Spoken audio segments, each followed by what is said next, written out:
Donc, les programmes de bourse pour étudiants en situation de handicap. Donc, c'est la présentation de ce soir et c'est dans le but vraiment de pouvoir pallier aux problèmes de précarité financière chez les étudiants en situation de handicap au post-secondaire. Donc, je vais premièrement commencer par nous présenter, par dire pourquoi appliquer, présenter certains programmes de bourse, présenter euh, comment aussi appliquer et les objectifs des programmes de bourse. Alors, premièrement, mon bras droit éduque, qui sommes-nous? On a été fondé en 2020 par moi, Sergeline Isidore, qui suis étudiante en situation de handicap, Nathalie Isidore, qui aussi est une étudiante en situation de handicap, et une personne ressource, Sonia Détourné, qui a été une personne ressource, et Julie Poisson, qui est une étudiante aussi en situation de handicap, et nous sommes toutes à l'Université du Québec à Montréal. Donc, mon bras droit éduque est un organisme fondé par et pour les étudiantes et étudiants en situation de handicap au post-secondaire. Alors, notre mission, c'est vraiment d'accompagner, d'outiller, de former les étudiants en situation de handicap en vue de voir augmenter leur chance de réussite au post-secondaire. Et notre vision à long terme, c'est vraiment de voir augmenter le taux de diplomation de ces étudiants au cycle supérieur, donc tout ce qui est universitaire. Donc, pour ça, il faut qu'ils cheminent jusque-là, au deuxième ou troisième cycle. Et on veut aussi voir une plus grande participation sociale des personnes handicapées et de les voir occuper des postes d'influence et des postes décisionnels. Parce que présentement, il y a beaucoup de sphères où on ne voit pas de personnes en situation de handicap. Par quels moyens? On est en train de développer premièrement une plateforme technologique de mise en relation et de collaboration entre ces étudiants et des personnes ressources que nous formerons pour les accompagner. On veut donner des ateliers, des webinaires comme on le fait ce soir, ce qui va nous permettre de diffuser de l'information importante. On est en train de développer, de mettre sur pied un service conseil en information scolaire et professionnelle pour les aider à bâtir leur parcours académique, un parcours qui les ressemble et les accompagner dans ce parcours. Et aussi, on veut faire la promotion de la persévérance scolaire, donc auprès des élèves qui sont présentement au secondaire pour les encourager à poursuivre des études au post-secondaire. Et une des particularités de mon bras droit éduc, c'est que ces services seront offerts durant les sessions, tout comme entre les sessions durant l'été, où ce que souvent les services d'intégration dans les institutions ne sont pas ouverts parce qu'ils sont ouverts juste en session. Nous autres, on va être ouverts durant toute, toute l'année pour que ces étudiants-là puissent se préparer à leur session. Donc, pourquoi postuler? Premièrement, parce que les étudiants en situation de handicap sont souvent dans une plus grande précarité financière durant les études que les étudiants en général. Une des raisons est justement parce qu'ils ont besoin d'outils particuliers, de matériaux technologiques, d'accompagnement, etc. Et souvent, ça requiert certains frais. Aussi, les étudiants en situation de handicap sont très peu reconnus malgré les efforts supplémentaires qu'ils doivent faire pour avoir leur diplôme, pour cheminer. Ils sont très peu reconnus dans leur cheminement, dans leur parcours académique.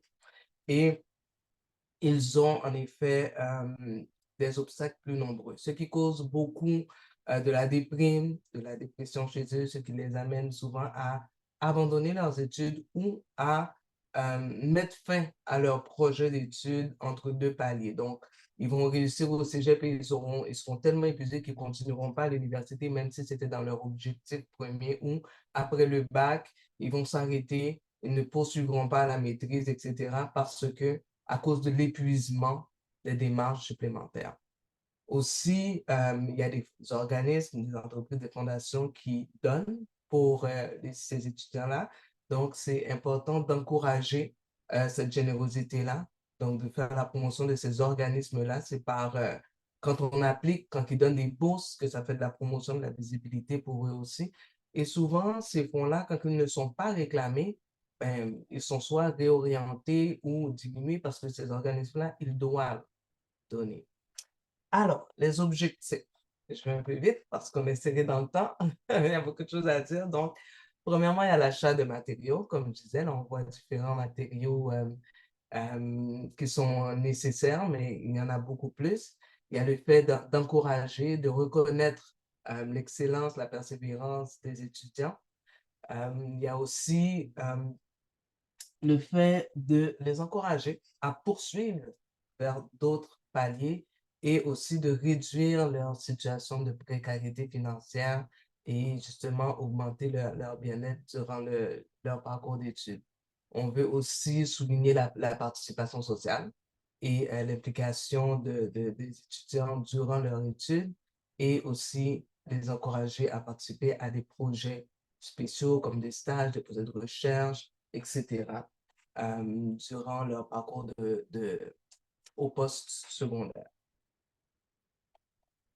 Donc, c'est vraiment beaucoup de fonds, beaucoup d'organismes qui donnent des fonds à chaque année pour des bourses pour les étudiants en situation de handicap. C'est vraiment beaucoup d'argent et il faut aller chercher ces fonds-là. Comme je disais, sinon, ces fonds-là, ils vont être réorientés, ils vont être recalculés. Et souvent, quand des fonds sont octroyés et qu'ils ne sont pas utilisés, ben, le message qui passe, c'est que le besoin n'est pas là. Donc, il vaut mieux aller investir ailleurs. Donc, c'est pour ça qu'on veut vraiment encourager les gens à aller appliquer pour des bourses d'études. Maintenant, quelques distributeurs. Je vais commencer par l'INCA. L'INCA, la Fondation INCA, c'est l'Institut national canadien pour aveugles.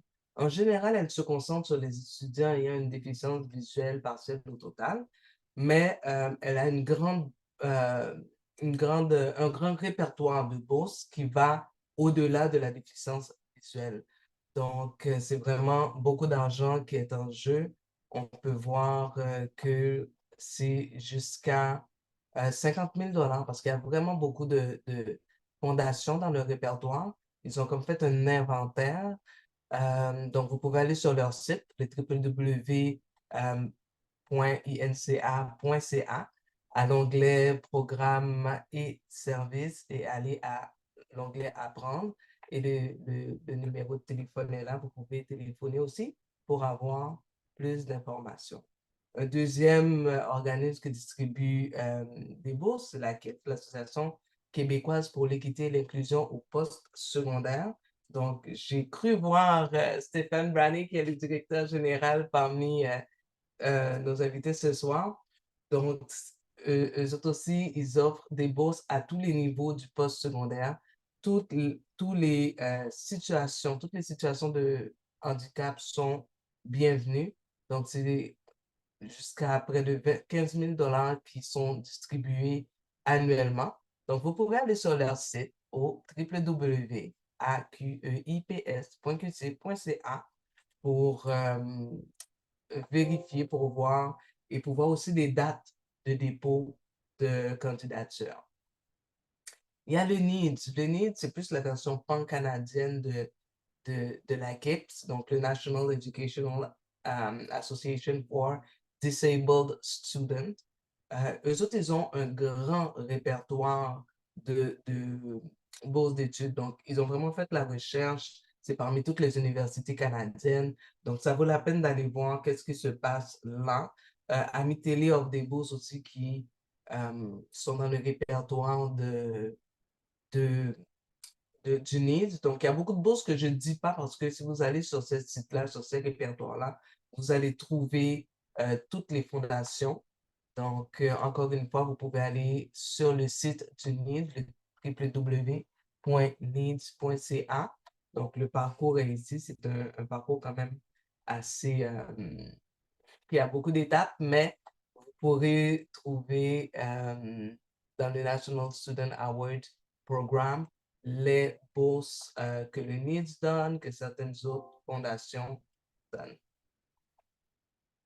Ensuite, il y a les programmes gouvernementaux, le PASS Réussir. Donc, ce programme est vraiment pour les personnes qui ont des contraintes sévères à l'emploi. Ces personnes-là doivent être détentrices du programme de revenus de base dont ma collègue qui va présenter après moi va vous parler plus amplement.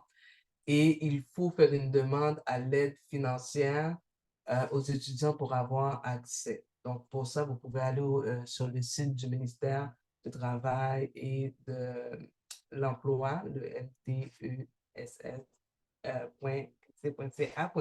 .c.ca, pour avoir plus d'informations. Mais mon conseil, c'est vraiment, si vous êtes avec le service de solidarité, vous recevez le PRB, parlez à votre intervenant et il va vous donner toutes les instructions, il va vous accompagner pour pouvoir appliquer pour le programme Passe Réussir, donc qui veut donner une opportunité aux personnes, à ces personnes-là, en contrat de sévère à l'emploi, qui reçoivent le PRB, de se réinsérer dans la société active au niveau soit des études secondaires, soit des études collégiales ou universitaires ou professionnelles. Il y a aussi le programme de qualification de la jeunesse du DPJ, donc pour les 16 à 26 ans. Ça aussi, il faut passer par l'intervenant euh, de la DPJ qui a suivi le jeune ou qui le suit encore. C'est un service qui est ouvert autant à ceux qui ont reçu des services, donc même s'ils ne sont plus présentement avec la DPJ, ils peuvent recevoir ce service-là. Il est offert aux bénéficiaires qui ont une situation de handicap ou pas, et inclut aussi le retour ou la poursuite d'études, que ce soit professionnelles ou postsecondaires. Donc, je dis 16-26 ans, mais c'est 16-25 ans. Donc, vous pouvez aller voir sur le site de québec.ca, mais je vous conseille vraiment de parler à l'intervenant parce qu'il aura beaucoup plus d'informations et c'est lui qui va accompagner les jeunes pour appliquer pour ce service-là.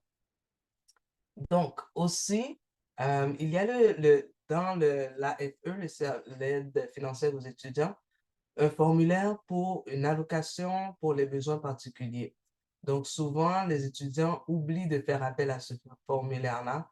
Donc, c'est vraiment pour divers besoins comme les transports adaptés, des appareils, des accompagnements. C'est important de penser à remplir ce formulaire. Et je pense que quand on remplit le formulaire de prêt et bourse, ça nous le propose automatiquement. Des fois, il faut aller voir notre intervenant au service d'aide pour qu'il signe et ça prend, bien sûr, les preuves qu'on est en situation de handicap et ça couvre les allocations qui ne sont pas couvertes par d'autres types de financement. Donc, c'est important de se renseigner là-dessus. Et sinon, en général, les étudiants qui ont une dysfonction fonctionnelle majeure, ben, leur prêt est converti en bourse, ce qui allège beaucoup parce que ça réduit la dette étudiante. Donc, aussi, dans toutes les universités, il y a ce qu'on appelle un répertoire des bourses. Donc, c'est important d'aller voir. J'ai mis les adresses pour celui de l'Université de Montréal ainsi que pour l'UQAM. C'est important d'aller voir. Souvent, il y a des bureaux avec des personnes qui vont aider à faire le magasinage, à remplir, à monter le dossier. D'autres, il faut les remplir de façon autonome, mais chaque université a un répertoire pour les bourses qui sont offertes à l'université. Donc, comment postuler rapidement? Donc, premièrement, il y a des documents qui sont importants d'avoir sous la main. C'est du cas par cas, mais c'est important d'avoir ces documents-là sous la main, donc des preuves d'adresse, preuves de citoyenneté, preuves de résidence permanente, le relevé de notes, le diplôme d'études, la preuve médicale de, de, de, de l'handicap et aussi la preuve d'admission dans une institution au postsecondaire. Aussi, il faut aller chercher certains documents qui sont des fois requis, pas tout le temps, donc des lettres de recommandation, souvent par l'école, qu'on fréquente l'institution ou une preuve qu'on a des implications sociales. On va souvent demander des lettres de recommandation. Donc, mon conseil, c'est de vraiment remplir tous les critères qu'on demande et de faire une lettre qui est bien détaillée parce que souvent, ils reçoivent beaucoup de demandes. Donc, si la lettre n'est pas claire, ça fait que la demande est rejetée. Ensuite, ben, en magazine, comme je dis, des fois, il y a des institutions qui peuvent accompagner, il y en a d'autres non, mais c'est important de bien suivre les conseils, les consignes, les instructions à la lettre.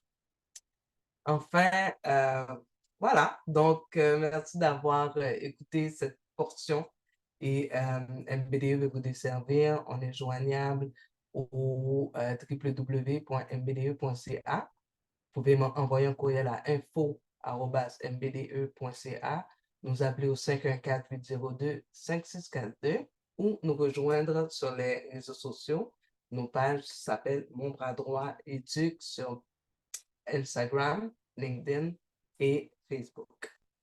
Donc, voilà pour ma partie. Merci beaucoup. Bon, merci Sergeline. Ben, tout d'abord, moi, je vais me présenter. Je suis Pascale Pilon, la directrice de Finautonome. Je vais pouvoir vous présenter les services de notre organisme qui viennent compléter certainement la présentation de Sergeline, de la KIEPS. Donc, je vois qu'on est un petit groupe ce soir. Je tiens à remercier aussi l'accompagnateur. C'est intéressant parce que je vais commencer ma présentation en vous disant que euh, si vous avez des questions et que vous êtes un étudiant ou vous êtes un proche aidant, vous avez vous avez un enfant ou en tout cas vous aidez une personne, puis qu'elle veut aller aux études, on travaille en collaboration, les organismes. Donc, moi, je vais vous présenter un autre petit bout de soutien, hein, parce que Finautonome, notre mission, c'est de soutenir les personnes en situation de handicap pour toute la question du bien-être financier. Mais on collabore avec les organismes qui, eux aussi, ont d'autres éléments qui peuvent avoir une influence dans votre bien-être financier. Donc, c'est pour ça que c'est intéressant de faire des présentations à deux, trois organismes parce que ça nous permet de vous démontrer qu'on travaille ensemble puis que si vous allez chercher du service chez un de nos organismes, bien, vous allez pouvoir en avoir dans les autres aussi puis que vous allez pouvoir couvrir probablement l'ensemble de vos besoins. Donc, je vais partager mon écran. Je ne sais pas s'il faut que je fasse quelque chose, Elisabeth, de particulier. Un petit peu, je vais ouvrir ça, parce qu'on l'a fait tantôt, mais... OK. Puis vous me direz si tout, si vous voyez bien la présentation. Est-ce que vous la voyez? Est-ce que, Elisabeth, peux-tu me dire si tu la vois bien? Oui? Super. OK, donc je vais passer rapidement pour vous laisser le temps aux personnes de pouvoir poser leurs questions. Ce soir, ce que je vous présente de Finautonome, c'est un survol des principales mesures d'aide financière qui ne s'adressent pas uniquement aux étudiants, qui s'adressent à l'ensemble des personnes en situation de handicap. Donc, moi, je couvre plus la partie des programmes généraux qui sont des incontournables que toute personne en situation de handicap devrait connaître et surtout devrait aller chercher l'admissibilité pour les avoir à la base. Et donc, c'est ça. Donc, ça va être un survol. On n'ira pas en détail dans aucun de ces programmes-là, mais on va faire un survol qui va vous donner une idée de ce qu'on a comme service. Donc, je vous ai déjà parlé de notre mission. On a été fondé en 2019, donc on est quand même relativement un organisme jeune, mais déjà on collabore avec plusieurs organismes dans le réseau pour vraiment faire en sorte que les personnes en situation de handicap puissent avoir un bien-être financier général. Donc, ça couvre beaucoup de choses. Il existe à peu près, on dit 55 mesures fiscales, programmes d'aide financière pour les personnes en situation de handicap pour une personne qui vit au Québec. Ça comprend des programmes et des mesures qui sont tant au fédéral qu'au provincial. Donc, dans nos conférences, Finautonome, c'est un de nos services. On parle en général des grandes mesures, mais sachez que à travers nos services, on peut aller trouver de l'information spécifique selon vos besoins. Donc, comme dans le cas de ce soir, mais si vous êtes un étudiant puis que vous avez déjà, par exemple, des programmes au provincial, le PASS dont vous a parlé Sergeline juste avant, ben, on pourra les compléter avec les autres aide ou soutien que vous pourriez avoir droit chez Finautonome. Et ça, on le fait en individuel, c'est du cas par cas. Parce que nos services, c'est des conférences, des formations. Donc, on fait grand public ou on va dans des organismes pour répondre à des besoins plus spécifiques ou des profils de personnes plus spécifiques. On a aussi une ligne d'aide et des services d'accompagnement individuel. On fait notre accompagnement en virtuel, c'est soit par téléphone ou soit en visio. Puis si vous avez besoin, si une personne a vraiment besoin d'un accompagnement avec une personne qui est là physiquement avec elle, on peut travailler en collaboration avec un organisme de proximité dans lequel vous êtes parce que Finautonome donne des services partout au Québec et aussi aux personnes qui sont francophones hors Québec, donc dans le reste du Canada. Donc, vous pouvez, tous nos services sont gratuits. On fait aussi de la sensibilisation auprès des professionnels. Je prends quelques minutes pour vous le dire parce que si, par exemple, dans le milieu de l'enseignement, vous aviez une possibilité qu'on puisse présenter les programmes pour les relayeurs d'informations. Donc, nous, souvent, ce qu'on aime faire, c'est expliquer les grands programmes, comment est-ce qu'ils fonctionnent pour permettre à d'autres personnes, à des relayeurs, soit des professionnels, là, dans le cas, ça pourrait être des gens du milieu de l'enseignement, qui pourraient après ça donner l'information à une information qui pourrait être sommaire, mais qui pourrait donner l'information aux étudiants. Puis quand les étudiants ont des besoins plus spécifiques ou qui sont en train de faire les démarches puis qui ont besoin d'accompagnement, bien là, à ce moment-là, on peut intervenir. Donc, ça fait aussi partie des services de Finautonome de sensibiliser la communauté. On a aussi une communauté de pratique, donc les professionnels qui gravitent autour du bien-être financier des personnes en situation de handicap sont invités à rejoindre la communauté de pratique pour échanger. Puis c'est aussi un réseau de contacts pour les gens par rapport aux besoins plus spécifiques là, des personnes en situation de handicap. On a aussi un centre d'expertise qui s'appelle le Centre d'expertise finance et handicap. Donc, on peut mener des études ou en faire par des sous-traitants, puis on laisse tout ça sur notre site Internet. Sur le site de Finautonome, vous trouvez toute une section sur le centre d'expertise où vous allez voir différentes études, pas juste les nôtres, celles qu'on a commandées, mais aussi d'autres études de partenaires qu'on trouve pertinentes, donc qui peuvent vous donner de l'information sur toute la question du bien-être financier des personnes en situation de handicap. On couvre évidemment tout type d'incapacité, de limitation. Donc, on essaie d'avoir des services de plus en plus accessibles à l'ensemble des, des situations de handicap qui peuvent s'opposer chez les gens.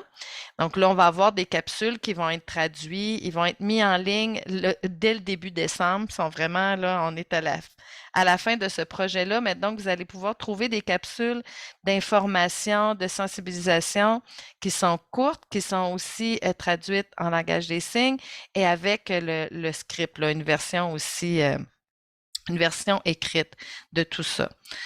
Donc tout ça est dans le but d'être le plus accessible possible. L'état de situation pour lequel on existe, il faut savoir, puis je le dis parce que je pense que peut-être plusieurs étudiants qui sont en situation de handicap, soit qui s'ignorent ou qui minimisent leur situation, leur état de santé, leurs limitations, puis qui se disent qu'ils ne se considèrent pas comme une personne handicapée. Puis là, je mets les petits guillemets avec mes mains pour dire que c'est une appellation, hein, c'est un peu considéré même comme une étiquette par certains, là. On se trouve en situation de handicap parce qu'on vit des limitations et dans notre vie de tous les jours. Donc, c'est la société qui n'est pas adaptée à tout le monde. Donc, c'est la personne qui est en situation de handicap, c'est pas une personne handicapée. Mais donc, ça l'explique sans doute pourquoi est-ce qu'au Québec, on va moins chercher que les autres, mais beaucoup moins que toutes les autres grandes provinces canadiennes, les mesures qui existent pour nous. Donc, c'est possible que parmi vous, ou si vous êtes un proche aidant ou des gens autour de vous, vivent avec des limitations qui peuvent être persistantes dans le temps et graves, mais que ces personnes-là ne s'identifieront pas comme étant en situation de handicap. Il faut les sensibiliser sur le fait que ça vaut la peine de faire la démarche pour aller voir l'admissibilité réelle, parce que sinon, ils se privent de vraiment d'aide et de soutien importants. On prend toutes nos informations Finautonome sur les sites officiels des gouvernements. Donc, notre job, c'est de les de les rendre vulgarisés, que ce soit plus facile à comprendre, de démêler les différents programmes. Parce que une des choses aussi que, avant que j'entre dans le vif du sujet là, de certains programmes, ce qu'il faut savoir, c'est que bon, il y a le problème de l'autodéclaration, c'est-à-dire que pour plusieurs personnes, elles vivent avec des limitations qui sont graves, prolongées dans le temps, mais qu'elles s'identifient pas comme étant en situation de handicap. Donc ça, c'est un des premiers obstacles importants sur lequel nous, on souhaite agir, c'est-à-dire informer les gens. Puis il y a aussi, je vais revenir en arrière. Il y a toute la question aussi de l'incompréhension entre les différents paliers de gouvernement. C'est-à-dire qu'il y a des personnes qui se disent, donc qui se sont autodéclarées comme étant en situation de handicap, qui pensent avoir toutes les mesures parce qu'ils ont fait un bout du chemin. C'est-à-dire qu'ils vont avoir été chercher, par exemple, une reconnaissance au niveau provincial. Puis là, il y a une confusion dans le nom des programmes. Puis ça, je le vois fréquemment, autant chez les intervenants dans les groupes communautaires, dans les familles qui ont une personne en situation de handicap, auprès des professionnels de la santé, dans tous les milieux.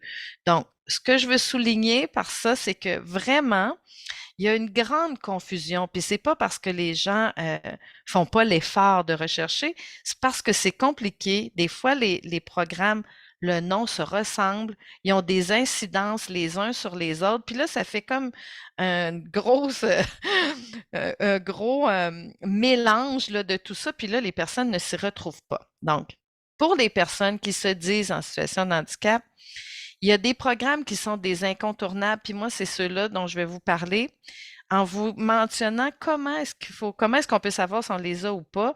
Ben, il y a des démarches précises. Si vous les avez pas faites, c'est que vous les avez pas. Donc, c'est un peu ce que je voulais aborder avec vous, là, puis je vais le faire quand même rapidement parce que là, il me reste peut-être 10 minutes, mais il y a le crédit d'impôt pour personnes handicapées qui est probablement, c'est un programme fédéral, donc un crédit d'impôt au niveau fédéral, donc de l'ARC. C'est un vrai crédit d'impôt, c'est un crédit d'impôt non remboursable. L'affaire avec le crédit d'impôt pour personnes handicapées, pourquoi est-ce qu'il est si important? C'est qu'une fois qu'on y est admis, une fois qu'on a l'admissibilité à ce programme-là, là, on peut avoir accès à beaucoup d'autres programmes. Et inversement, si on n'a pas fait la démarche pour l'avoir, pour être admissible, bien là, on n'aura pas certaines bonifications. Parfois, je pense maintenant à l'allocation familiale au niveau fédéral. Si on n'a pas fait la démarche pour notre enfant, on n'aura pas ce supplément-là. Il faut absolument avoir eu l'admissibilité au CIPH pour avoir accès à d'autres mesures. Donc, je commence par lui parce que quand on passe par cette première porte d'entrée-là, c'est-à-dire qu'on fait la demande pour être admis, pour pouvoir avoir droit au crédit d'impôt et donc avoir par l'avis de détermination l'admissibilité, là, après ça, ça va nous donner accès à des programmes fédéraux, mais ça va aussi faciliter l'accès au principal programme de reconnaissance au niveau provincial, qui est le montant pour déficience grave et prolongée. Donc, quand on commence par le CIPH, par faire la démarche pour avoir une admissibilité au crédit d'impôt pour personnes handicapées, on va faciliter la démarche de beaucoup, pour 80 des personnes, pour le programme au provincial. Au Québec, les gens font souvent l'inverse. Puis ils pensent que parce qu'ils ont le montant pour déficience grave et prolongée au niveau provincial, qu'ils ont eu automatiquement accès au fédéral. Mais ce n'est pas le cas. Donc, pour savoir si on a le crédit d'impôt ou non, si on se pose la question de dire, ouais, finalement, je ne sais pas, là, je l'ai-tu vraiment? Bien, il faut avoir fait une démarche particulière. C'est-à-dire que, puis là, je vais peut-être aller, parce que ça, c'est des critères, là, un peu, mais il faut avoir fait remplir un formulaire, le T2201, par un professionnel de la santé. Donc, d'avoir été chercher le formulaire de l'ARC sur le site du fédéral, de prendre ce formulaire-là, de se rendre chez un professionnel de la santé. Il y a différents professionnels, vous allez le voir un peu plus loin dans une autre vignette, pour que lui puisse venir attester des effets de la limitation qui sont en lien avec les activités courantes de la vie quotidienne. Si vous n'avez pas fait cette démarche-là, c'est certain que vous ne l'avez pas. Donc, il faut faire à ce moment-là la démarche pour pouvoir aller chercher ce crédit d'impôt-là qui est vraiment important, qui va vous donner accès à plein d'autres mesures. Je vais revenir un petit peu en arrière pour parler de la première étape qui est se demander si on y a droit. Il y a plusieurs personnes qui se demandent s'ils ont droit à ce crédit d'impôt-là. En fait, dès qu'on se trouve en situation de handicap et que c'est assez grave et prolongé, grave voulant dire que vous avez 3 fois plus de temps qu'une personne d'un âge similaire ou votre enfant. Donc, la personne prend 3 fois plus de temps ou a 3 fois plus de difficultés qu'une personne du même âge pour effectuer les activités de la vie courante qui sont nécessaires, c'est-à-dire marcher, donc se rendre d'un point A à un point B, par exemple, pour aller à l'école, entendre, hein, si même avec des appareils, avec des implants, il demeure qu'il y a des difficultés à bien comprendre une discussion, à avoir une activité normale, là, ben, peut-être qu'on est admissible, voir, se nourrir, évacuer, et il y a toute la question des fonctions mentales qui sont maintenant admises. Ça, je vais venir un petit peu plus loin parce que c'est important de voir c'est quoi les fonctions mentales parce qu'il y a beaucoup de personnes avec des limitations invisibles qui se retrouvent, donc il y a plusieurs limitations des fonctions mentales, c'est pas visible. Et donc, il y a plusieurs personnes qui sont touchées par ce type de limitations-là, qui sont admissibles puis qui ne se reconnaissent pas à travers le programme. Il faut que l'État ait au moins été présent pendant 12 mois consécutifs, puis qu'on pense que ça puisse se prolonger dans le temps. Un autre fait intéressant, c'est de savoir qu'il ne faut pas avoir que les effets de nos limitations soient là pour toujours. C'est-à-dire que notre admissibilité au CIPH n'est pas pour toute la vie nécessairement. On pourrait avoir plein de mesures d'adaptation qui font qu'un jour, on ne soit plus admissible au CIPH. Donc, il y a le CIPH temporaire, mais ça vaut quand même la peine de le faire. À partir du moment où nos limitations sont présentes depuis 12 mois consécutifs, on doit faire la démarche parce que même si ça dure 5, 10 ans, ça vaut la peine de le faire. Puis si nos limitations sont atténuées par toutes sortes de mesures d'adaptation, ben tant mieux. Puis là, à ce moment-là, ben vous perdez l'admissibilité, mais ça vaut quand même la peine de le faire, même si on pense que ça ne durera pas toute la vie. Il y a peu de gens qui savent ça, en particulier au Québec. Puis il y a toutes les personnes aussi qui ont qui ont besoin de traitement qui ont besoin d'un traitement pour venir soutenir, là, c'est les fonctions essentielles à la survie. Donc, de la dialyse, même les personnes qui ont des maladies rares, mais qui ont besoin de soins spécifiques, plus que 14 heures par semaine, sont aussi admissibles au CIPH. Quand la personne va rencontrer le professionnel de la santé, comme je vous ai dit, il y a plusieurs professionnels de la santé qui ne connaissent pas le programme ou qui ont une idée préconçue de ce qu'est le programme. Et dans plusieurs cas, ils vont dire à leurs patients qui ne sont pas admissibles avant même d'avoir été voir où est-ce qu'en était le programme, puis c'était quoi qui leur était demandé. Donc, nous, on rappelle dans chacune de nos rencontres, parce que c'est vraiment important, que les professionnels de la santé ont rien à voir dans la décision. Hein? C'est pas eux qui déterminent si une personne est admissible ou pas. Il faut leur rappeler. Donc, si votre professionnel de la santé vous dit, ben non, ce crédit-là est pas pour toi, ce programme-là est pas pour toi, insistez pour lui dire que de toute façon, c'est pas à lui de déterminer l'admissibilité. Donc, il devrait remplir le formulaire au mieux de sa connaissance selon ce qui lui est demandé, le soumettre, que c'est vraiment à l'ARC que va revenir cette décision-là. Ça, c'est tous les professionnels de la santé qui sont actuellement, qui peuvent remplir le CIPH pour les personnes. Moi, ce que je vous conseille, je vais passer plus vite, je vais m'en tenir à ça pour ce programme-là, parce qu'on donne une conférence qui porte que sur ça. C'est-à-dire que je vous ai dit tout à l'heure, j'allais vous parler des fonctions mentales, je ne les ai même pas cette vignette-là, mais toute la question des fonctions mentales, c'est qu'il y a beaucoup de choses qui se retrouvent là-dedans. On peut penser à tout ce qui est anxiété, trouble de la mémoire, problèmes de concentration, problèmes, tu sais, difficultés avec toutes les questions de jugement, prise de décision. C'est quand même un vaste monde, là, la question des limitations des fonctions mentales. Et puis ça, on l'explique vraiment en détail dans la conférence qu'on donne. Toutes nos conférences sont en ligne, sont gratuites. Donc, quand on parle de la conférence sur le CIPH, là, on détaille bien avec vous. On suggère aux gens, pas parce qu'on veut être des incontournables, mais on suggère aux personnes de venir dans nos formations, dans la conférence avant de faire la démarche, simplement parce qu'on donne beaucoup d'outils, puis qu'on sait que quand on accompagne les personnes qui ont suivi la conférence, qu'on leur partage nos outils comme le carnet de bord, on a 90% des gens qui l'obtiennent. Donc, c'est parce que les gens, quand ils sont admissibles, la démarche fonctionne.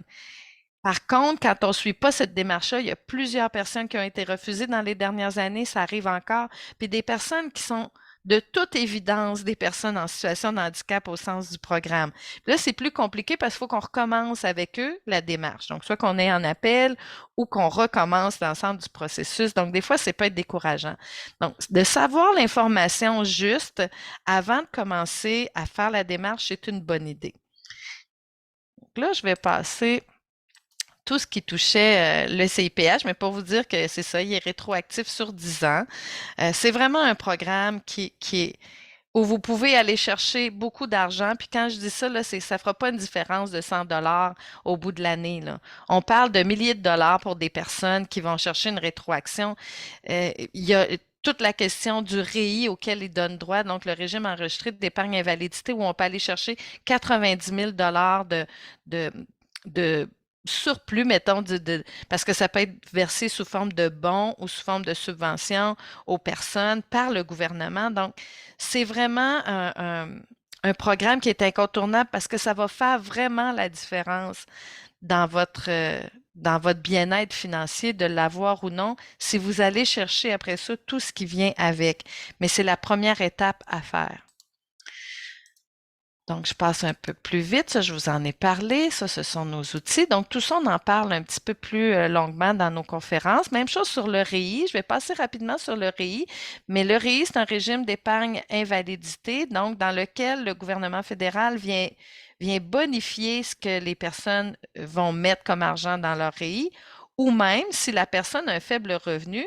Donc, quelqu'un, par exemple, qui est sur un programme d'aide au dernier recours ou qui a des revenus, qui a des faibles revenus en bas de 32 000, il n'y a pas besoin de cotiser dans son régime pour que le gouvernement vienne mettre de l'argent dedans. Donc, c'est important, ça, de savoir que le REI ne s'adresse pas qu'à des personnes qui sont capables de faire des cotisations dedans. Il s'adresse à toute personne en situation de handicap qui a eu l'admissibilité au CIPH. Donc, c'est la même chose. Nous, on pense, puis c'est un programme donc qui est pour les personnes de 59 ans et moins. À partir de 49 ans, c'est beaucoup moins intéressant parce que là, le gouvernement va plus verser sa partie, sa contribution dans le REI. Mais avant 49 ans, c'est vraiment un incontournable pour tout le monde. Donc, si vous êtes à 48 ans, dépêchez-vous, faites-le. Ça vaut la peine parce qu'on peut aller chercher l'arrérage, le rétroaction de 10 ans. Donc, je passe vite sur le REI parce que, comme je vous ai dit, il y a beaucoup de choses à dire aussi. Il y a aussi une conférence qu'on donne juste sur ce programme-là.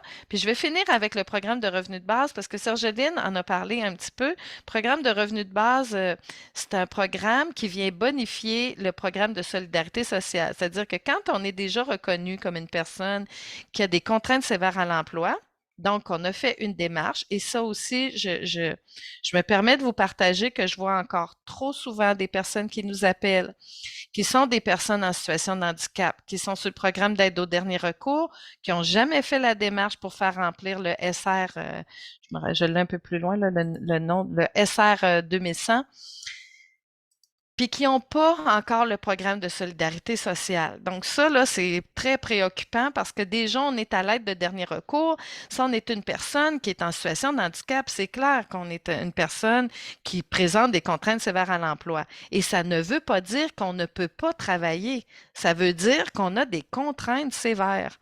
C'est plus difficile pour nous d'occuper un emploi comme une personne qui n'a pas de limitation.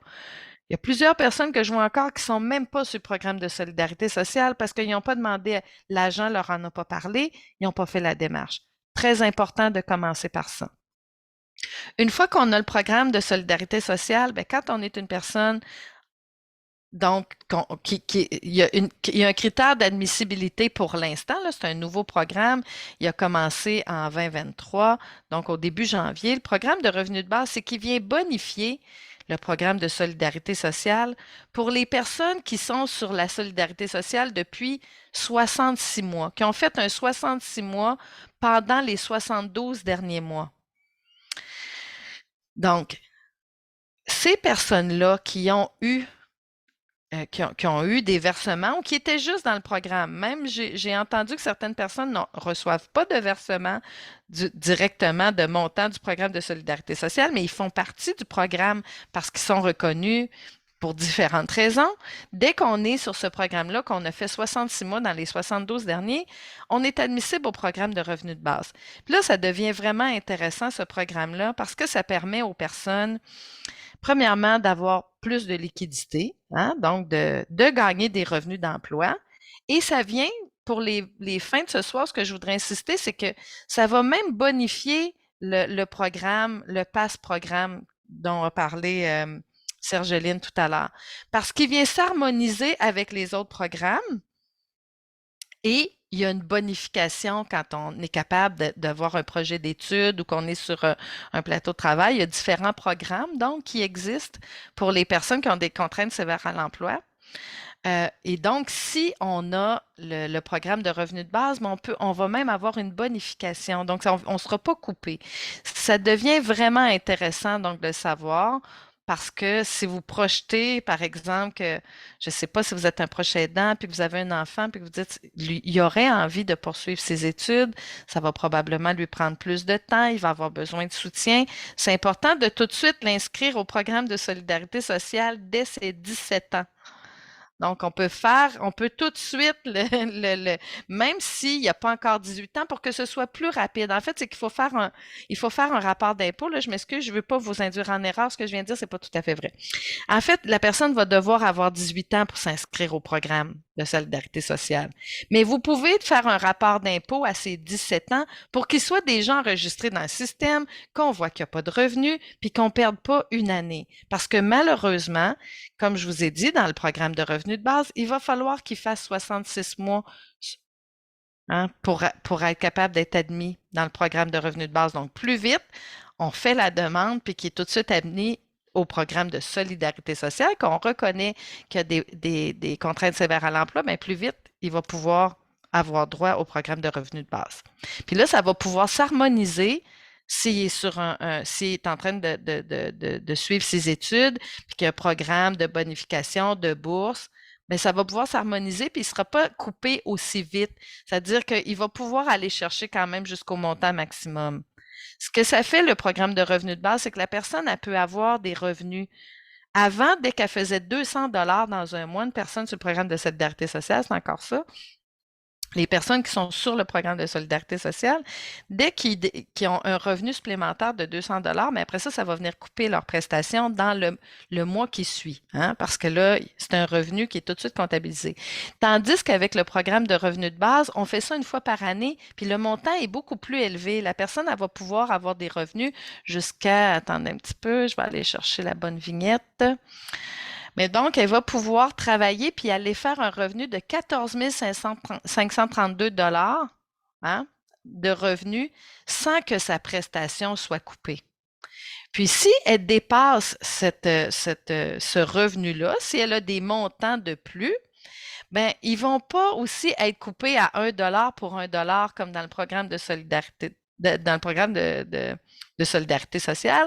Ça va plutôt être, c'est comme jusqu'à 46 000, ça va être 50 du revenu de la personne. Donc, on ne va pas faire 1 pour 1, c'est un petit peu moins que la moitié. Donc, tout ça fait que c'est vraiment intéressant, ça s'harmonise. Là, j'ai peut-être été vite, c'était ma dernière vignette. Mais donc, tout ça donc s'harmonise. Donc, c'est vraiment important de faire cette démarche-là le plus tôt possible là, dans la vie du jeune. Puis, évidemment, ben, ce qu'on souhaiterait, ce serait, nous, Finautonimes aussi, dans les actions qu'on porte, on essaie d'influencer aussi les programmes publics pour les améliorer. Puis, on essaie de démontrer, on veut démontrer au gouvernement provincial qu'il est super, le programme de revenu de base, que ça fait vraiment une grande différence dans la vie des gens parce que ça leur permet plus de dignité, la capacité d'être plus, tu sais, d'avoir des activités puis une intégration sociale facilitée. Mais le fait de pas permettre aux jeunes qui passent de 17 à 18 ans d'être tout de suite sur le programme de revenu de base, ça les retarde. Donc, ça fait aussi partie de notre action de vouloir insister pour que cette, cette admissibilité-là soit ouverte aux personnes qui sont reconnues comme étant des personnes en situation de handicap dans leur jeunesse, qu'on n'ait pas à attendre puis à refaire encore 5 ans parce qu'on le sait que ce sont des personnes qui de toute façon vont avoir des contraintes sévères à l'emploi. Donc, ça fait le tour j'ai même dépassé 2 minutes mon temps. Mais donc, pour le reste d'informations sur Finautonome, ben, vous allez l'avoir, comme disait Elisabeth, là, mais on donne des formations beaucoup plus détaillées sur tout ça. Puis si on a à travailler en collaboration avec d'autres organismes, ben, comme je vous ai dit, on le fait aussi. Fait que je vous remercie pour votre écoute, puis j'espère que même si on était vite, que quand même ça vous a permis d'apprendre des choses ou en tout cas vous mettre sur des pistes intéressantes pour en savoir plus.